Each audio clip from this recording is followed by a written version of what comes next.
My name is Arif, and for most of my 32 years, I believed I understood love. I believed in quiet mornings, shared laughter over burnt toast, and the way my wife, Maya, would hum tunelessly while watering the plants on our balcony. We had been married for 7 years that, from the outside, looked perfect. We lived in a modest apartment in Dhaka, sunlight streaming through lace curtains, framed wedding photos smiling down at us from the walls. I worked as a software engineer for a local firm, and Maya was a freelance graphic designer who worked from home. We weren't rich, but we were comfortable. We spent our evenings together, cooking, watching old dramas, or sometimes just sitting in silence, scrolling through our phones. It wasn't exciting, but it was peaceful. Or so I thought. The first crack appeared on a Thursday evening. Maya was sitting on the couch, typing furiously on her phone. I asked her what she wanted for dinner, and she barely looked up. "Anything," she said flatly. No smile. No warmth. At first, I brushed it off. She'd been under stress, a demanding client, a late-night deadline. But in the following weeks, something shifted. She started locking her phone.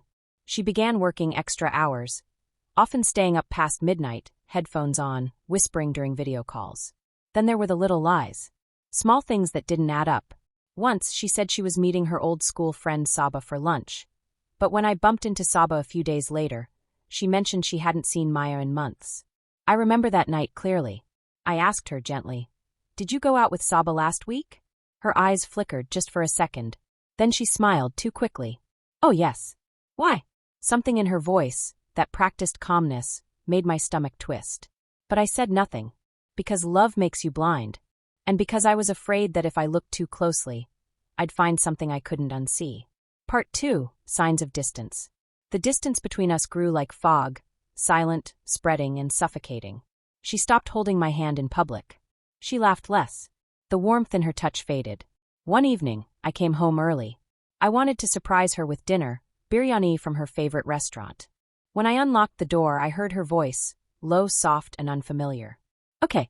I miss you too," she said, smiling faintly. My heart stopped. I froze in the hallway, every sound amplified, my heartbeat, the hum of the ceiling fan, the distant call to prayer from the mosque. When she realized I was home, she jumped. "You're early," she said, eyes wide. "Who were you talking to?" She blinked. "A client." Her voice was calm, too calm. I nodded slowly. "Okay." But that night, when she went to the bathroom, I saw her phone light up on the sofa. A message preview glowed on the lock screen. "Speech balloon, good night, beautiful. Can't wait to see you tomorrow." The sender's name was saved as R. My chest felt heavy, like someone had filled it with stones. My hands trembled, not from anger, but from disbelief. When she came back, I said nothing. I couldn't. My throat closed around the words. That night, I lay awake, staring at the ceiling, wondering how a person could sleep so peacefully next to someone whose world was falling apart. Part 3, The Truth. The next day, I did something I never thought I would.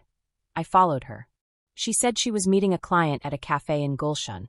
I waited outside in my car, parked behind a tinted window, watching her walk in. She wore the yellow kurti I'd bought her on our anniversary. Then he arrived, tall, clean-shaven, wearing a blue shirt. He smiled when he saw her. She stood up and hugged him. Not a polite hug, a long one, the kind that holds secrets. They talked for an hour. She laughed the way she used to laugh with me, that open, bright sound I hadn't heard in months.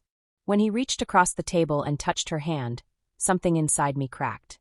I drove home in silence, gripping the steering wheel until my knuckles turned white. That evening, when she returned, I was sitting in the living room. The lights were off. The only glow came from the streetlight outside. "How was your meeting?" I asked quietly. "It went well," she said, avoiding my eyes. I nodded. "With R?" She froze. Her lips parted, but no words came out. The silence between us was sharp enough to cut. Finally she whispered, "Arif, please."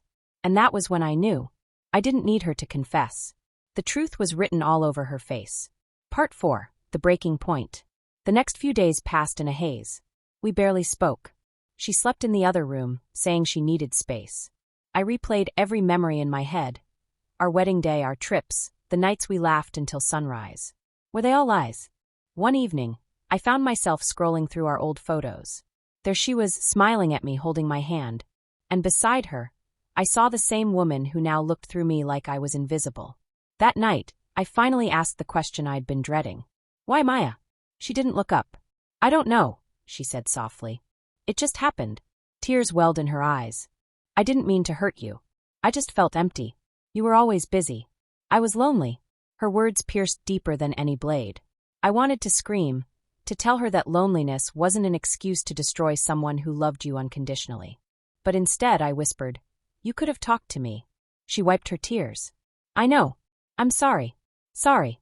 One word that carried no weight against the ruins it left behind.